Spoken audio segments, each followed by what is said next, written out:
Hello and welcome to another episode of the Truth Activist Podcast. I'm Lauren Geertsen, and in this podcast, I dive into all things hidden history, conspiracy, empowerment, healing, and today we are diving into one of my favorite topics, which is the big picture agenda behind the beauty industry, specifically the Botox, filler, and cosmetic surgery industries.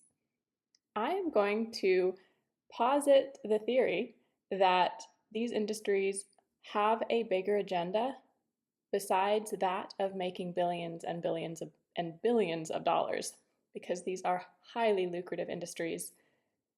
When we have this conversation about Botox and makeup and the diet industry and cosmetic surgery, there's a general understanding that these things have some negative impact on women's health, right? We have some understanding that putting neurotoxin into the forehead might have some side effects, or the concept that slathering on makeup might contain some endocrine disrupting properties, or stuffing our breasts with silicone might have some negative impacts on our health. This is becoming more and more in the common awareness.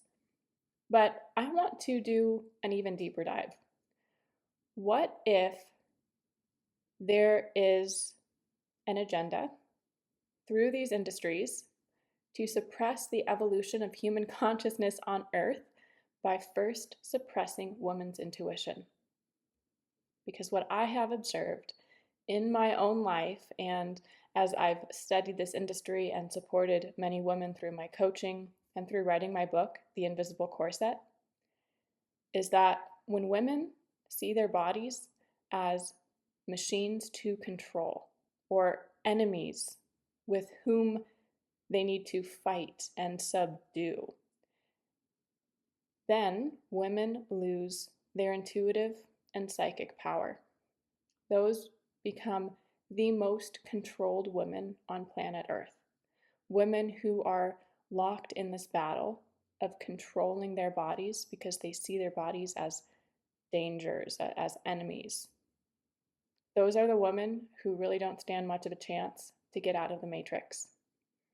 As women, this is one of our first steps to obtaining freedom in our mind, in our energy field, in our intuition, so that we can break out of the matrix in many other ways and therefore lead the evolution of human consciousness in many ways.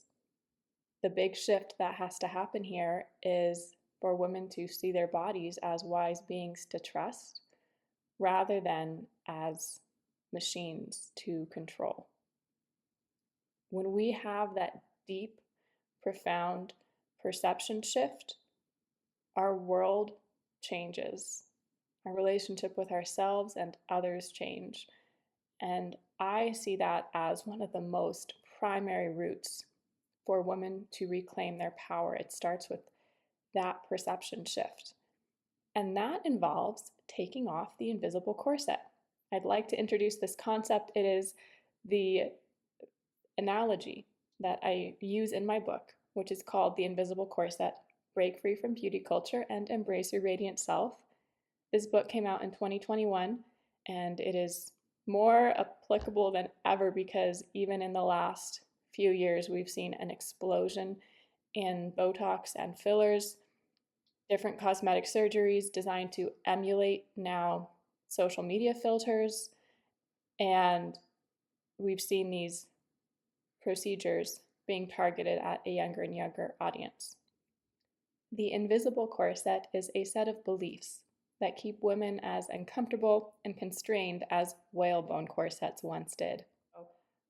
A lot of women in the Western world were wearing whalebone corsets, and these totally restricted their freedom of movement, their freedom of breath.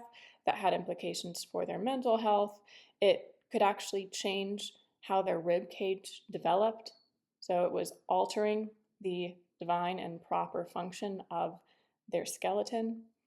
And women had a process of liberation where they started to cast off their physical corsets.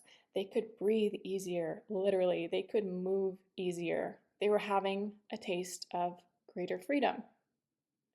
Now I see that women have internalized a beauty standard and certain beliefs about their body that make us as constrained and uncomfortable as whalebone corsets once did. But the problem is, it is so much harder to take off a belief than a physical object.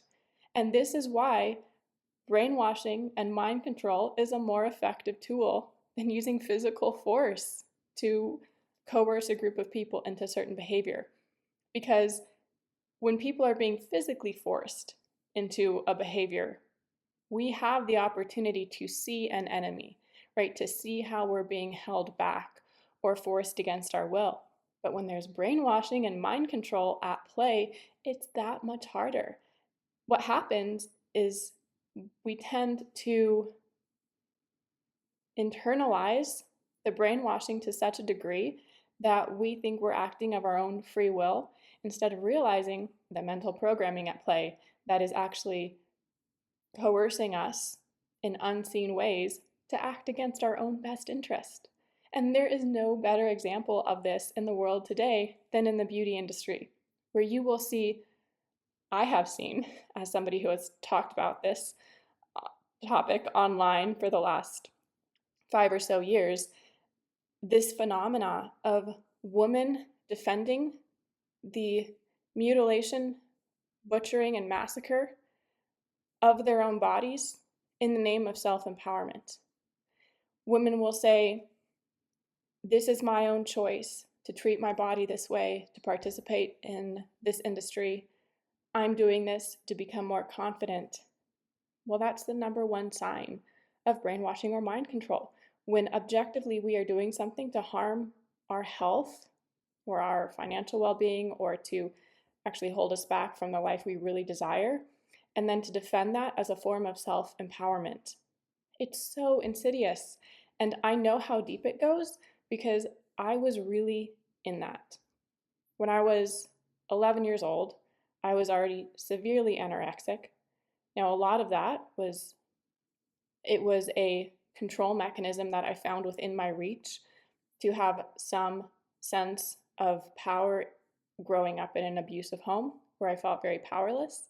But as much as it was this like control coping mechanism, this form of self-harm, it also tied into the programming I was already getting by the beauty industry around me, that I was more virtuous or more powerful to control my body size. And by the time I was 16 years old, I spent so much time studying makeup tutorials on YouTube. And I was spending my babysitting money buying anti-aging eye creams, like elite skincare. That's how I chose to spend my money as a teenager because I was so indoctrinated with this fear of my body changing or of ever getting a wrinkle, as if wrinkles are some disease, right? As if it's a virtue to look like we don't exist in our body or we haven't had life experiences. As a teenager, I was fantasizing about getting plastic surgery procedures. I really believed my body was so wrong and inadequate that the only way I would be able to have the love and the confidence and the self-esteem that I desired, which all equates to freedom, right? I conflated freedom with being able to really butcher and mutilate my body into an arbitrary beauty standard. And, thank God that I didn't have the resources. And by the time I had matured and had the resources, I had no longer the desire to do that to my body. But that's not the case for many women. And so the good news is that no matter how far a person goes down this path of fighting their body in the name of a beauty standard, they can always heal. They can always reclaim that connection with their body. But it is harder the more we harm our bodies for the sake of that beauty standard. But let's take a brief and rational look at the beauty standard itself, how it changes across cultures and across time, because when we can see that, that starts to break through the brainwashing already. We start to see how arbitrary the standard is and how much it's focused on controlling and harming a woman's body rather than supporting her comfort and her freedom within her body. Now, before I get into some of these specifics here, I want to address a comment that I typically get on social media whenever I post on this topic of the beauty standard. And most of the time it comes from men. It comes from men who are saying, well, Lauren, don't you know that the beauty standard is based in evolutionary psychology? It's simply evolutionary programming that men are looking for signs of youth and fertility in their potential mates. And so it serves the women to present as youthful and fertile according to these evolutionary markers. And I tell you, I crack up every time I read one of those comments because I've noticed this theme where every time a person is citing evolutionary psychology as a justification or validation for their desires or their behavior, it's because that person hasn't really evolved beyond their basest instincts, really. That person has not spiritually evolved, cognitively evolved, emotionally evolved. They don't understand the freedom and the self empowerment that comes when we move beyond living from what we could say the lower three chakras, like lust and fear and greed, and we start to access more open heartedness and more spiritual connection to love. We get to exist in a place that's defined more by connection, trust, surrender, creativity. But that's kind of so far out of the realm of awareness for people who are citing evolutionary psychology for their behavior. It just cracks me up. I mean, you might have heard this from men who, there's a subset of men who will try to defend their desire for non monogamy as evolutionary programming. But you talk to more men who have done some deeper spiritual evolution, and you'll find that those men deeply crave a monogamous relationship where there is just complete devotion to the other person, and they understand that that can facilitate a great deal of spiritual growth for themselves. So I know that that's a different topic to get into for another time. However, I do see a parallel and it just cracks me up. It's like someone's telling on themselves when they're like, oh, it's evolutionary psychology for women to fit this very distorted and self harming and ever changing beauty standard. I don't think so.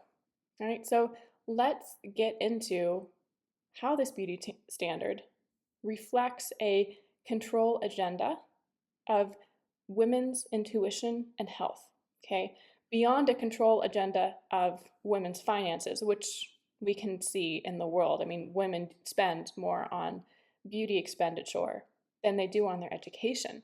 This shows that the brainwashing goes so deep, women really have come to believe their best investment is changing their body, right? Rather than, for example, therapy or self development or education.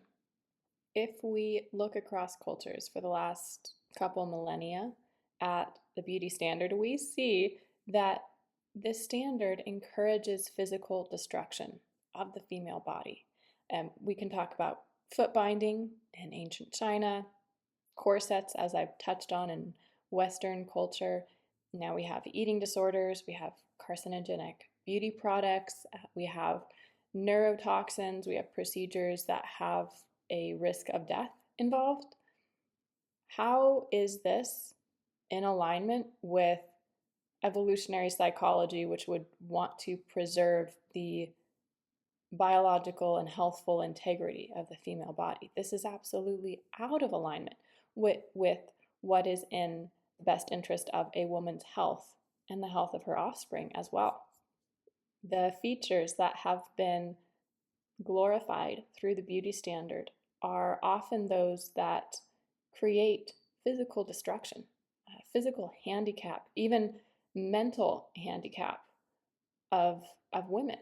So that is not about supporting the evolutionary progress of humanity. That really comes down to suppressing women's psychic and intuitive connection to themselves and to the world around them.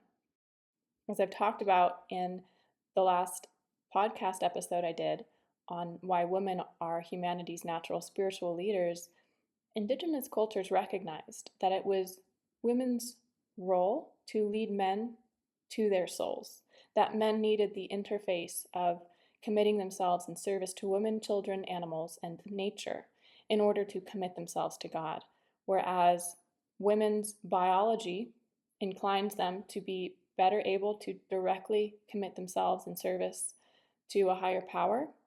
Now, if that sounds confronting or confusing, I really recommend you go listen to that podcast episode where I break that all down. But this is where we have a spiritual agenda behind the beauty standard. When women are cut off from their bodies, which is the source of their intuitive and psychic power, and that really is the bridge to the next iteration of a more loving and beautiful world.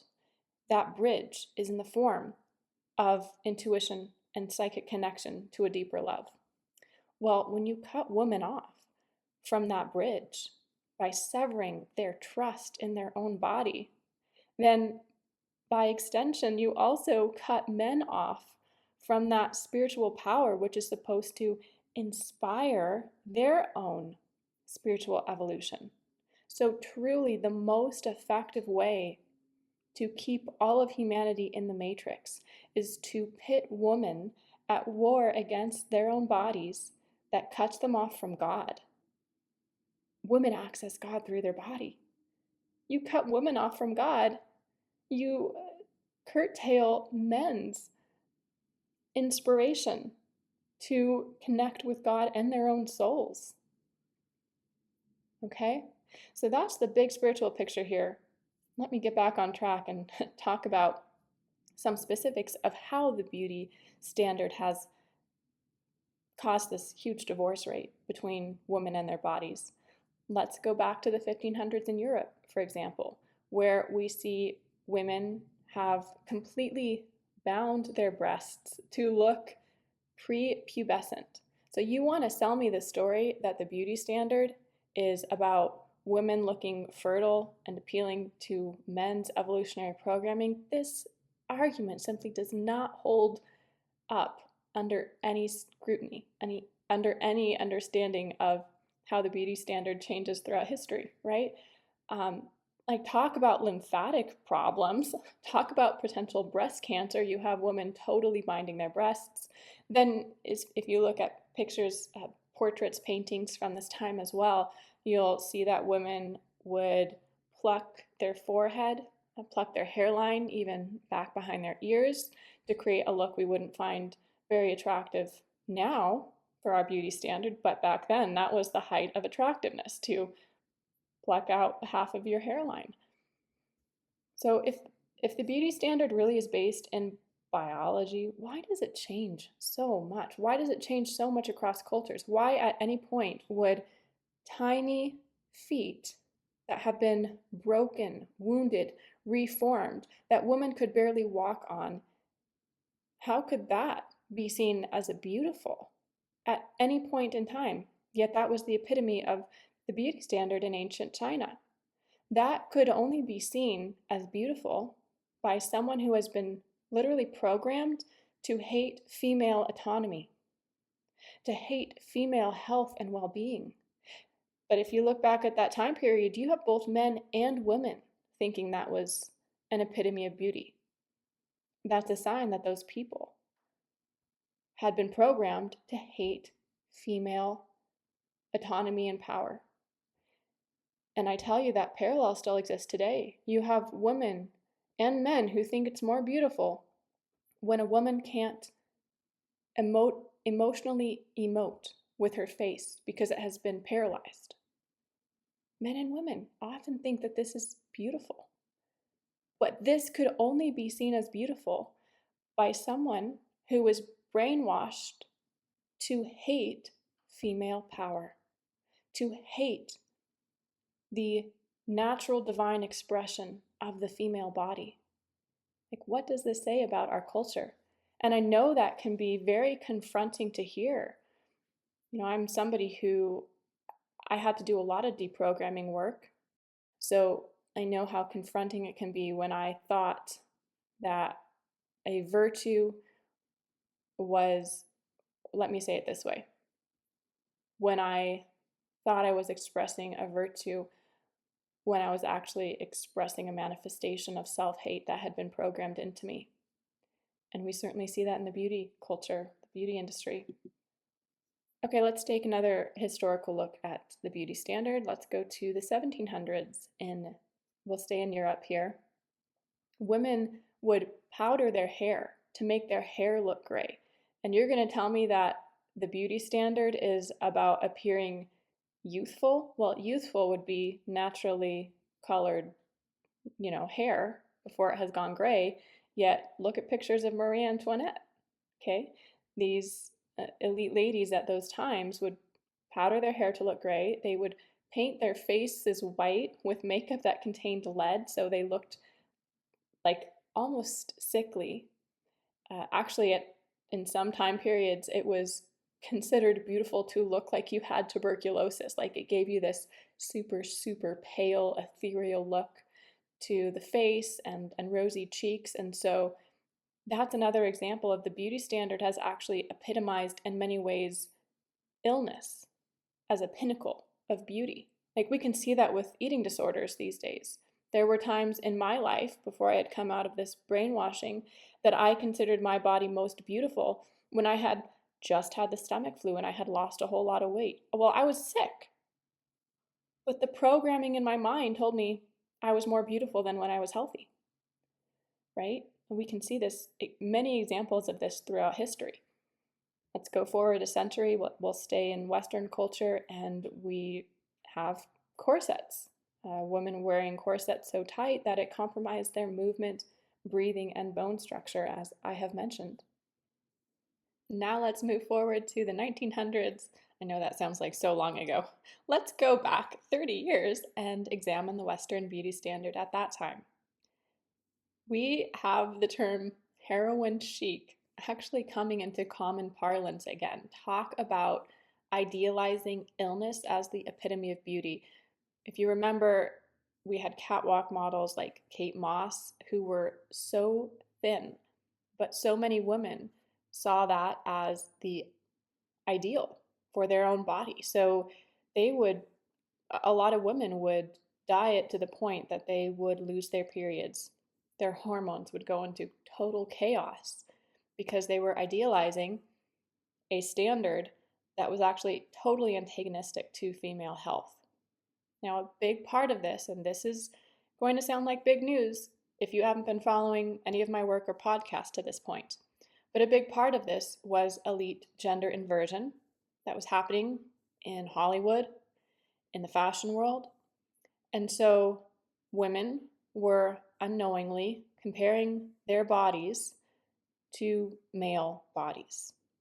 Now, I was guilty of this. I was comparing my body with a curved lower belly and abs that just didn't seem to come into definition the same way that, abs on the women on magazine covers did. And I was like, why can't I force my body to look like this? Well, it was because I was comparing my female skeleture and musculature to male skeleture and male musculature.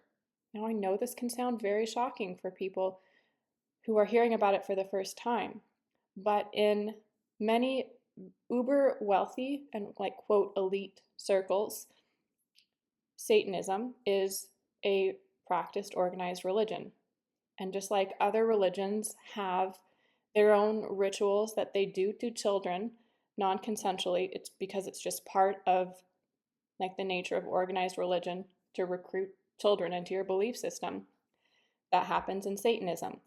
Now, I would argue that the rituals we see in certain religions are less damaging, far less damaging than what we see in Satanism, where families will sacrifice their child, often their firstborn child, to a deity they call the Baphomet, which is a transgender deity.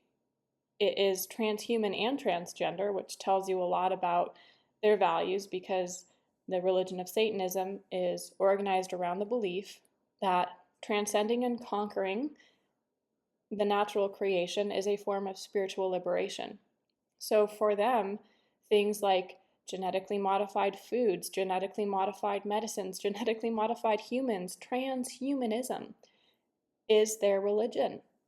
They don't want to surrender or be in the flow with the divine creation. They want to conquer it through their intellect, through force, okay? And so they do that to some of their children in these generational Satanist families. They will raise a child from birth as the opposite sex. So this child, of course, has no say in the matter. And the child doesn't even go through puberty. And they're put on the best puberty blockers. They're given transgender surgeries that are far more advanced than what is available in the marketplace to other people. Right? These surgeries, the technology here is far more advanced than a lot of people realize. And that's how you get people like Jennifer Aniston, who were voted the most beautiful woman, on magazine covers with that title, or Ryan Reynolds being voted as the most handsome man, or he's seen as this like heartthrob. Well, that's a woman. Ryan Reynolds is a woman. Ryan Gosling is a woman. Jennifer Aniston, and in fact, all the two other main actresses from Friends. Did I say Jennifer Aniston is a woman? She's a biological male. And so are the other two actresses on Friends. And a lot of the A-list celebrities. And that's part of why they become A-list, right? Hollywood really isn't an equal opportunity based on talent. It has a lot to do with if a person is in the secret club. If they belong to like this weird country club, this weird secret religious group. And that's how a lot of these top tier fashion models and celebrities come into the public eye.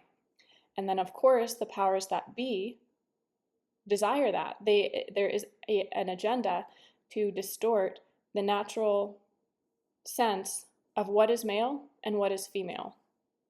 And if you want to go more in depth on this, I really recommend you listen to my podcast on celebrity gender inversion, where I go into more detail about this, why it happens, how it happens. But it is so important to understand when we're talking about the beauty standard, because women aren't being held up to a standard of female beauty in the modern Western world. We're being held up to a standard of a biological male body in very many cases. We're taught to compare ourselves to that as a standard when that is not actually biologically possible or plausible for biological women, right? This world is crazy. Now, it can be quite rough for people to come to terms with this elite gender inversion agenda. It was a real rough awakening for me. I learned about it after I wrote my manuscript, The Invisible Corset. This topic is not in that book, and I actually think that's good. I think The Invisible Corset is a really important foundation piece for women. And this is like advanced level awakening. To wake up to gender inversion, it takes a little more self-awareness and groundedness, right? A little like start the foundation with loving your body first, then look at this bigger picture here. Women, in recognizing this agenda, can go through a lot of emotions like rage and horror. Those were the emotions I processed. And oftentimes men have to process emotions like shame and embarrassment because they have been lusting after biological men. They have Sofia Vergara, right? This sex symbol of the modern world. How many men think she's the pinnacle of female sexuality and beauty? Well, she's not a biological woman. Rough awakening, right?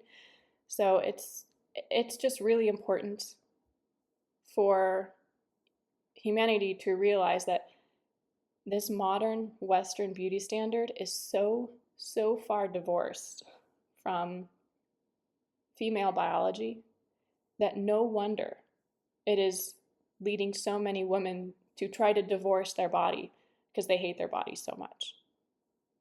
Another big piece of the modern beauty standard is what I call elective facial paralysis. In other words, Botox and also fillers. These are becoming more and more popular to the degree that if you frequent some areas of the United States, LA, I lived near Scottsdale, Arizona, for example, for a little while, and it was very rare. It was unusual to see a naturally aged woman's face there. It can feel quite surreal now watching movies, modern movies, because you're going to see a lot of actresses who just can't produce natural emotions on their face. I mean, it's terrible acting, and it really has actually changed the production of movies. The script has to change. Acting style has to change to accommodate the fact that modern actresses, cannot emotionally emote the way they used to 50 years ago. Now, this aspect of the beauty standard goes and dovetails into the transhuman agenda. And I define that as grooming to merge natural human bodies with artificial interventions that make humans more controlled and more divorced from our intuition and from our connection to God or to divinity. I believe Botox and fillers and cosmetic surgery in general are a very insidious puzzle piece in the modern transhuman agenda, because we are being groomed to see non-emotive faces as more desirable or more beautiful. We're being groomed to sacrifice our expression, the life that we've lived, how it shows on our bodies and on our features, to sacrifice that for homogeneity, right? To sacrifice our ethnic uniqueness, our ancestry, our individuality, to sacrifice that on the altar of homogeneity, of looking like other people, of looking like a Snapchat filter. This is a spiritual illness that is so aggressive and potent that it is infecting a lot of women. And I believe a really big piece of reclaiming our power, first of all, is to see what are the values at play here. Why do we want to value a body that never changes? That actually means we've lost our value for nature. That means in some way we're deeply disconnected from nature. Nature changes. Nature goes through seasons. When people are connected to earth, to trees, to the sea, there's a wisdom that comes about that. Well, of course the human body goes through seasons as well, but we're in such a divorce, but we have come to live in such a technology-based world, we're losing touch with the real world, with the changing seasons. And we also can ask ourselves, why do we value looking less like ourselves, more like other people, more like an external standard, right? Why would we value looking like our younger self instead of our current self? These are really deep questions to get into, and they can be really uncomfortable to explore, which is why a lot of women will just default to saying, oh, Botox and fillers, that's actually a form of self-empowerment because it makes me feel more confident. But feeling more confident is not the same as empowering oneself. Feeling empowered is not the same as being empowered. Let's sit with that for a little bit. In my early 20s, I was in a very abusive relationship. I felt empowered when I got validation or approval from my abusive partner. Was that actually empowering to me? No, it was just pulling me deeper into the trap of brutal mind washing, brain control that I was in. And was actually empowering was when I stopped caring totally and completely about that man's perception of me, and I got free from the mind control and from that relationship. I will say this again, feeling empowered, feeling confident is a very, very different thing than actually becoming empowered and becoming confident. Don't get those confused. This is a really juicy point to do some journaling and some self-reflection on. But let's look a little deeper on how Botox, while it might give women a feeling of empowerment, it certainly can give this dopamine hit when we have, validation. Does it actually empower us?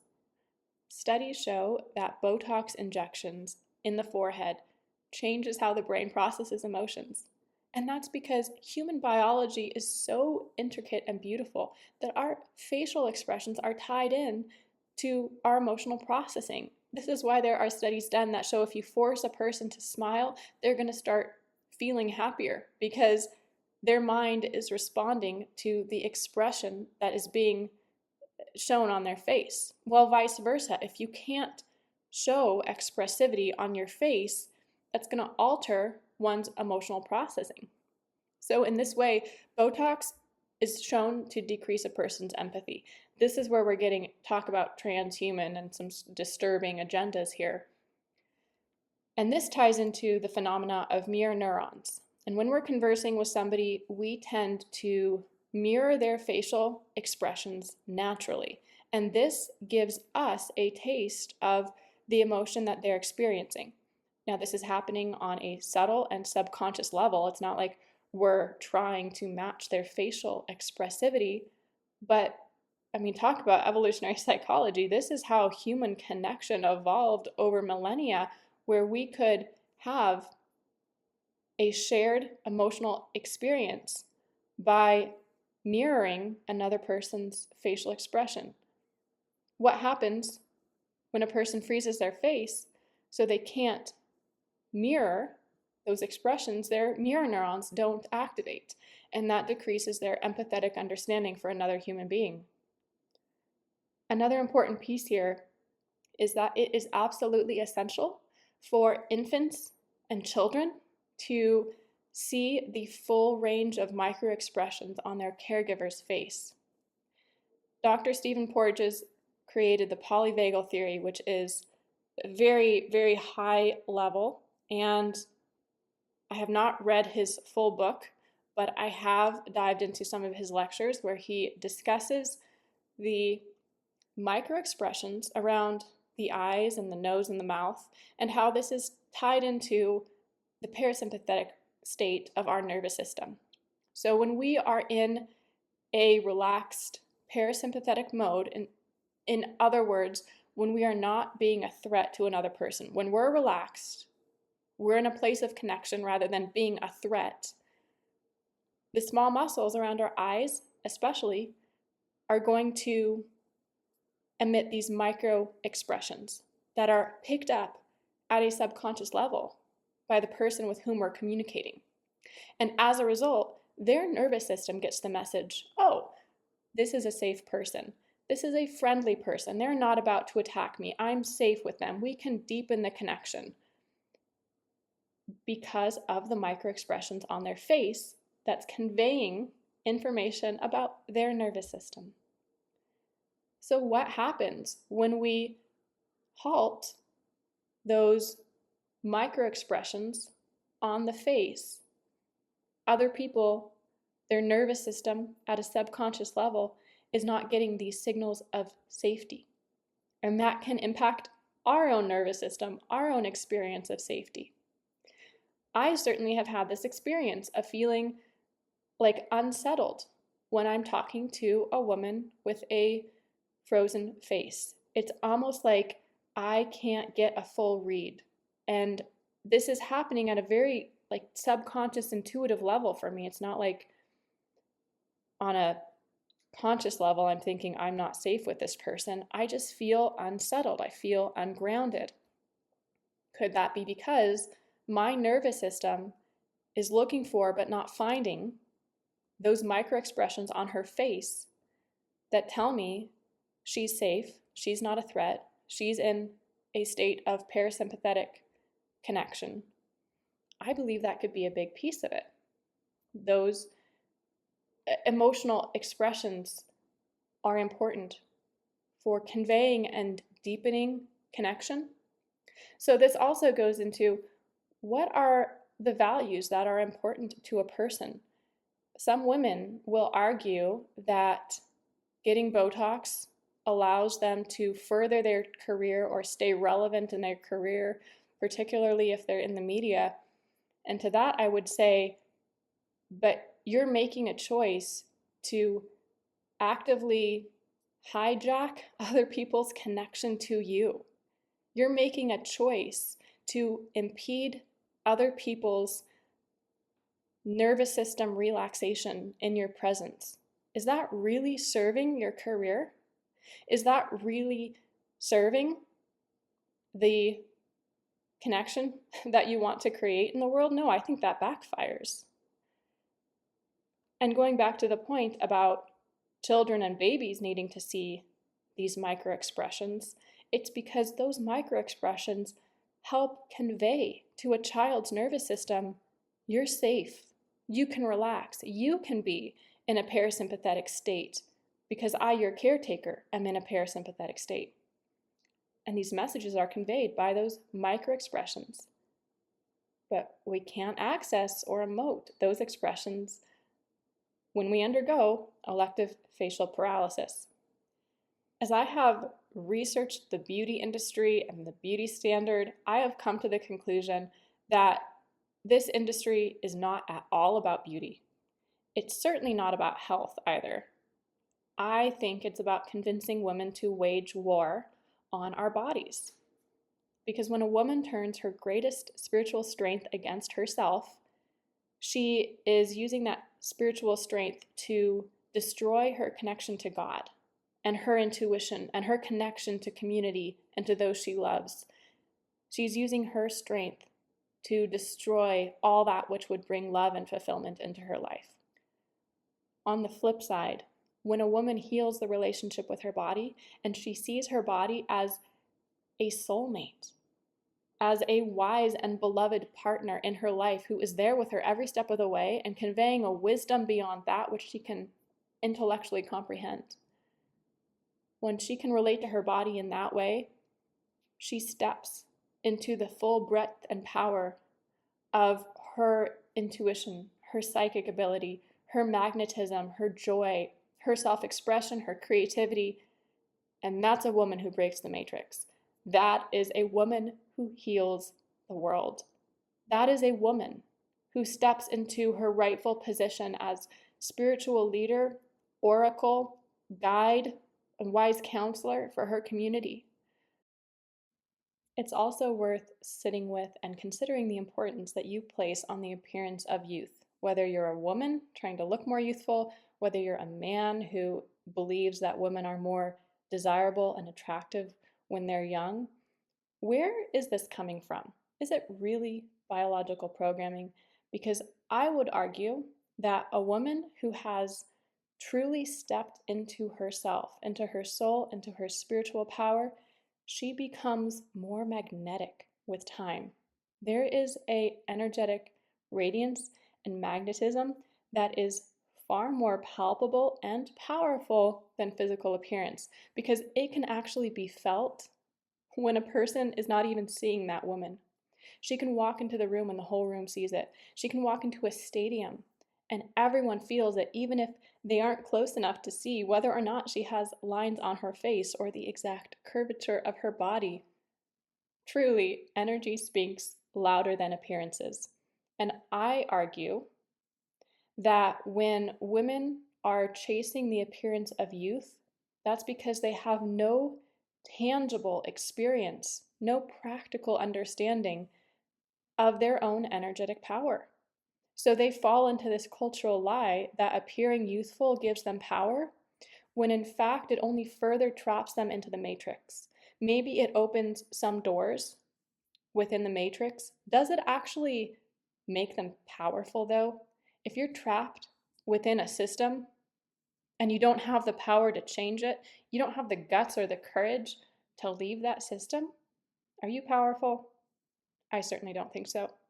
And this was something I had to take to heart myself and really work through myself, because I got the brainwashing. Like I said, I was the girl buying anti aging creams when I was 16 years old because I correlated the appearance of wrinkles with developing some kind of lethal disease.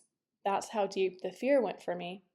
But what I have realized is that when a woman understands energy, when she understands how to embody her magnetism and radiance, she truly does become more beautiful as she ages. I have had the privilege of seeing some women like that in my life. There's not a lot of them out there. I have to say that. In this generation, there's not a lot of examples to see. So you really have to set the intention to cross paths with those women, to see them. I do think in the next generation, we're going to see a lot more women like that as collectively we start to break out of this brainwashing. But set the intention to see a woman like that, to understand her life and how she uses her energy, because that energy speaks volumes beyond her physical appearance. And men who have deepened their spiritual journey, they recognize this too. Men who are on a spiritual path and actually growing on that path recognize the power, the potency, the healing force of being in the presence of a woman with that magnetism and radiance. And they value that so much more than the appearance of physical youth. This is something that men can cultivate. It is a skill, a self development skill that men can cultivate. Many choose not to, but some do. Those who choose not to are the men who follow this archetypal pattern, what we could call like the midlife crisis, where at about 50 years old, he leaves his wife and finds a younger girlfriend, and or he's just the single guy who ages himself, but he keeps dating, 25, 35-year-old women the rest of his life. That man is revealing that he has actually not spiritually and emotionally matured to a point to see the value of a woman's soul, and he only places the value in the external manifestation. And right there, he's telling you everything about his value system, right? That's a man who can't see depth or appreciate depth or desire depth. Instead, it's all about the material substance for him. So he hasn't done deep work himself. And really, I have made the mistake, right, of being in my early 20s and being with a man who desired youth in a woman rather than soulful substance. And then I have also been in a relationship where I started to really embody my soulful substance, and it scared away the poor man. He ran for the hills, and it really made me realize, oh, This says so much about a man, how he responds to a woman's radiance and self-expression, and if he values physical youth over the palpable power of a woman's soul, because it is so much power there. It's so much. It can really bring emotionally matured men to a place of awe, as it should. But it provokes a lot of fear, which can manifest as a lot of hatred or like suppression in men who have not gone through this spiritual development journey. As you can hear in my message, I am not saying that makeup is bad or women who want to look more youthful, that is necessarily a bad value. What I am saying is, let's look at the bigger picture here. Let's look at where we're investing our energy and our money and our time. Let's look at what the outcome is. Let's look at what the real motivation is. If you want to do that deeper work, go check out my book, The Invisible Corset: Break Free from Beauty Culture and Embrace Your Radiant Self. What I find in my own journey and in the journey of supporting other women, this doesn't necessarily mean that you're going to throw out your razors and throw out your makeup and you can't enjoy that feminine expressivity of self-adornment, ritualized self-adoration, right, through skincare and lotions and jewelry and clothes. I went through a phase where I was just like, F all that stuff. And then I came back to a place of, oh, I'm going to adorn myself in a way that reflects feminine energy rather than brainwashing to be at war with my body and hate my body. I think that process looks slightly different for every woman, but it kind of is an archetypal journey. And I would just say, go for it. Like, lighten the stakes here, have some fun. What inspired me to go on this journey was I wanted to taste life. I wanted to live. There's a line in my book, I say, I wanted to roam and feast and bask in this beautiful world. I did, and I couldn't do that when I was wearing the invisible corset. And, I've gotten to this place in my life where I can really enjoy days when I put on makeup and I do my hair and I put a fabulous vintage outfit. I'm a vintage shopper. I love that. I really do love clothes as an expression of personality and personal energy. My love for that got purer because it started coming from a place of joyful self-knowledge and self-expression rather than trying to hate and suppress and conform into a set beauty standard. And on the flip side, there are so many days where I don't put on any makeup, I don't do my hair, I'll just, throw on an old t-shirt and shorts and just, walk to the waterfall. That's near where I lived this summer. That was my whole summer. I was like, not a speck of makeup. I am just hanging out in the sun and in the water. And there was a time in my life where I wouldn't have had the delicious freedom to do that because I was so ashamed and embarrassed of what I looked like without my hair done or without makeup on. Or if my stomach was bloated, I would have been too worried to put on a bathing suit, depending on the state of my body. All that's gone. And now it's just freedom. Now it's just this glorious experience of self-expression and self-celebration. And I wish that for every woman. So if you're listening to that, if you feel that in your heart, I am cheering for your journey. Thank you so much for listening to this podcast, and I'll talk to you in the next episode.